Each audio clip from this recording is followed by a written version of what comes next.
Vítajte pri dnešnom krátkom dennom vlogu. Dnes nebolo moc dobré počasie, bolo pomerne chladno, ale napriek tomu som urobil dosť veľa terénnych úprav v záhrade. Čo by vás asi moc nezaujímalo, takže sa vrhníme aspoň na 3 novinky, ktoré máme na záhrade, a to kaučukovník, černicu a malinu. Takže kocúr je už nachystaný, poďme sa vrhnúť na dnešný vlog.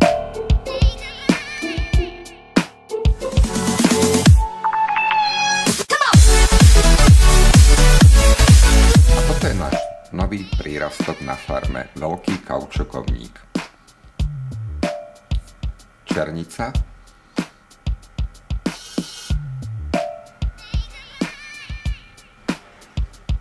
a žltá malina.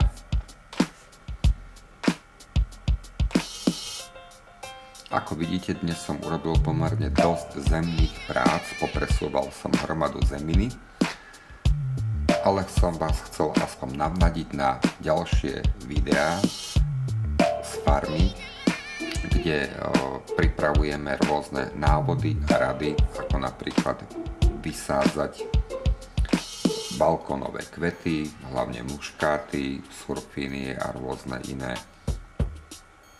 rastlinky.